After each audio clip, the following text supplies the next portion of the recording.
જય મિત્રો, હું મિલન વરિયા. આપણી આ YouTube channel learn today lead ટુમોરોમાં તમારા બધાનું હાર્દિક સ્વાગત છે. તો આપણે વાત કરતા હતા કંઈક ભારતના બંધારણની, અને એમાં ઓલરેડી અગાઉ આપણે જે એ 10 ચેપ્ટર જોઈ લીધા હતા, અને 11મા નંબરનું ચેપ્ટર જે મૂળભૂત અધિકારો હતા એમાં કંઈક આપણે એ ચેપ્ટર આપણે કન્ટિન્યુ ચાલુ હતું, અને એમાં ઓલરેડી 4 લેક્ચર થઈ ચૂક્યા છે, બરોબર. અને આજે એ જ 11મા નંબરનું ચેપ્ટર જે મૂળભૂત અધિકારીઓ છે એમાંનો લેક્ચર 5 આજે કંઈક આપણે ચાલુ કરવાના છીએ. આપણે ચેપ્ટર 11માં જોયું હતું કે કલમ અનુચ્છેદ નંબર 12 થી લઈને 35 સુધી આપણે જોવાના હતા.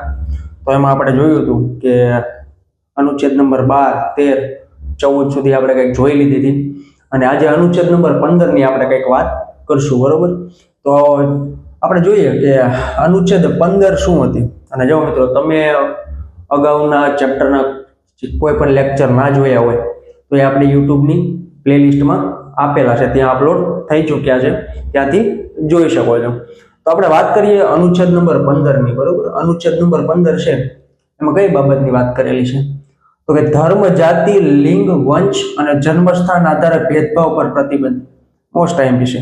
આપણે વાત કરી હતી કે માત્ર ભારતના નાગરિકોને મળતા અધિકારો છે, એમાં કયા કયા અનુચ્છેદ હતા એની કંઈક વાત કરી હતી, બરોબર. તો એમાં 15 નંબર હતો, બરોબર.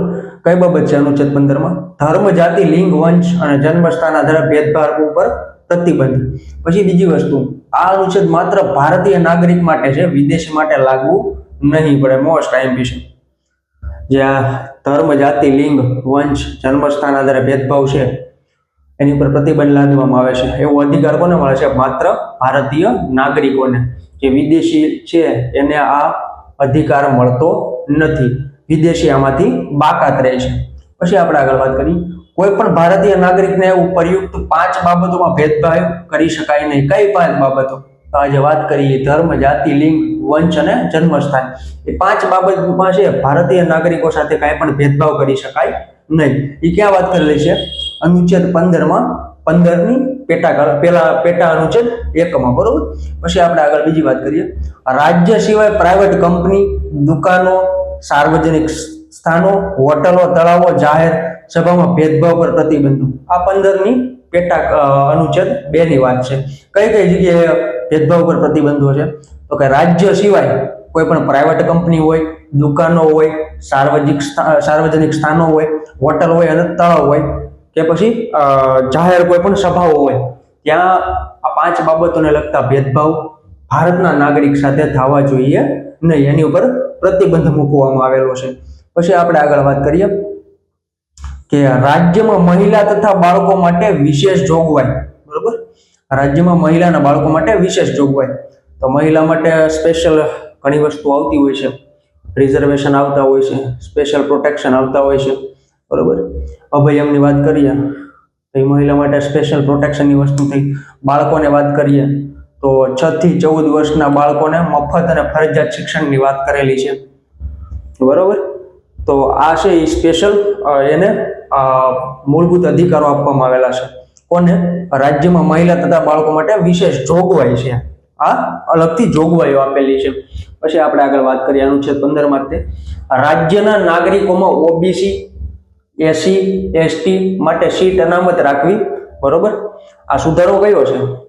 રાજ્યમાં જે નાગરિકો છે, ઓબીસી હોય, એસસી હોય કે એસટી હોય, બરોબર, એમાં જે અનામત છે એ સીટો અનામત રાખવી, એ કયો સુધારો છે? પ્રથમ બંધારણીય સુધારો 1951 છે, બરોબર. પછી બીજી વસ્તુ, OBC non creamy layer, OBC non creamy layer certi, SC ST ને ઉચ્ચ અને ખાનગી શૈક્ષણિક માટે 27% અનામત. મોસ્ટ આઈએમપી છે. કેટલા ટકાની વાત કરેલી?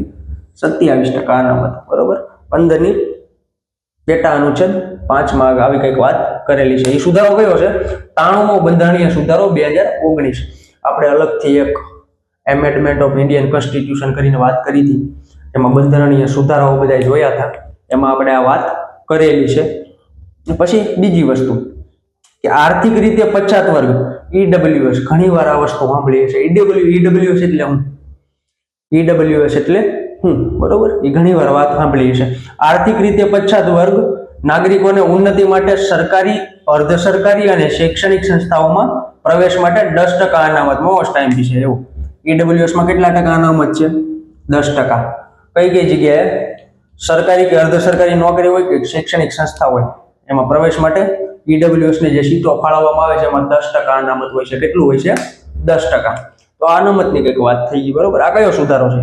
103મો સુધારો 2019, આ તાજેતરમાં થયેલો સુધારો છે, બરોબર. તો આપણે આ ચેપ્ટર 11 નો લેક્ચર 5 અહીંયા કમ્પ્લીટ કરીએ. આનું આ ચેપ્ટર આગળ કન્ટિન્યુ રહેશે. અને જો મિત્રો તમે આ ચેનલ ઉપર નવા હો તો આ ચેનલને સબસ્ક્રાઇબ કરો, બેલ આઇકન દબાવો, લાઈક કરો અને મિત્રો સાથે શેર કરો, જેથી અહીંયા કંઈ પણ અપડેટ આવે તો એની માહિતી તમારા સુધી પહોંચી જાય. તો બધાને ઓલ ધ બેસ્ટ. જય હિન્દ, જય ભારત.